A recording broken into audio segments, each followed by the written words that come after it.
Alors, le D3E, c'est déchets électroniques et électriques. C'est une norme européenne qui a été. C'est une directive européenne qui date de août 2005 et qui oblige les utilisateurs et les propriétaires d'électroménagers et d'électronique à recycler en conformité, selon une norme, une directive, leurs produits. Alors aujourd'hui, il faut savoir que c'est très peu organisé, qu'un ordinateur se recycle à 95%, c'est-à-dire que 95% de l'ordinateur peuvent retourner à la matière sous forme de métaux, de plastique, de cuivre. Mais ça n'est pas fait. Il y a aujourd'hui à peu près que 14% des ordinateurs, si on prend les ordinateurs, puisqu'au sein du D3E, tu as l'électroménager, les frigidaires, etc. Aujourd'hui, tu as à peu près 14% des serveurs et des ordinateurs qui sont recyclés en conformité. Recyclés en conformité, c'est-à-dire qu'ils sont triés et que chaque composant retourne à sa place, je dirais.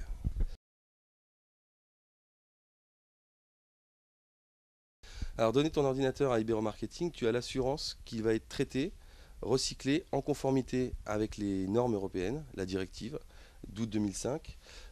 Tu te désengages de toute cette contrainte de recyclage, c'est contraignant. L'enlèvement, le tri, le broyage, la destruction ou le réemploi, tout ça c'est une contrainte imposée à toutes les entreprises depuis août 2005 et tous les utilisateurs. Un particulier va aller déposer son PC à la déchetterie. Mettez-vous à la place d'une grande entreprise du CAC 40 qui a des centaines d'UC à recycler. Iberomarketing gère ce process depuis l'enlèvement jusqu'à l'émission des certificats de destruction et des certificats de traitement. Donc tu as une traçabilité et le fait que les produits retournent à la matière, c'est un geste pour l'environnement. La particularité d'Iberomarketing, c'est qu'on favorise le réemploi. On essaye le plus possible de réutiliser des machines qui ont encore, qui pourraient avoir une deuxième vie. On est sur des machines industrielles qui n'intéressent peut-être plus une très grande entreprise, mais qui sont encore viables ou intéressantes, qui peuvent être intéressantes pour des plus petites entreprises. Et donc, on va reconditionner ces unités, leur apporter une garantie de maintenance sur site et ainsi leur donner une seconde vie. Et tu vas avoir des machines qui vont revivre 5 ans, repartir pour 5 ans. Ainsi, tu ne détruis pas. Et il faut savoir que dans cette directive européenne, la voie royale, c'est le réemploi. Si tu peux éviter de détruire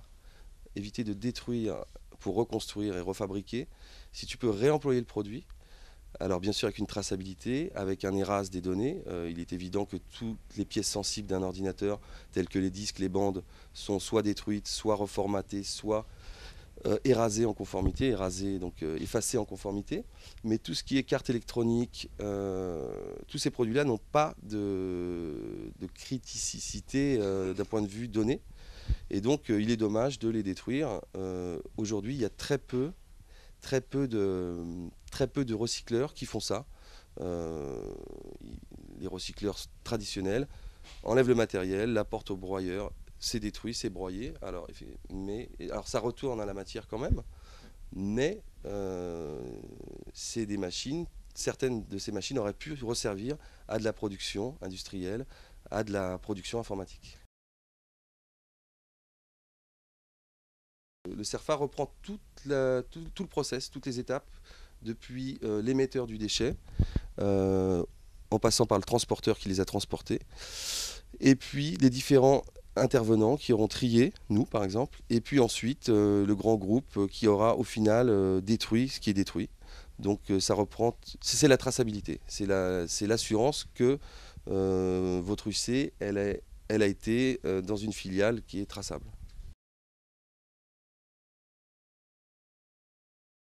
Alors ici, on est à Aulnay-sous-Bois, dans le 93. Quand vous êtes venu, vous m'avez demandé ce que c'était que le tas de ferraille à côté d'un coin de la rue.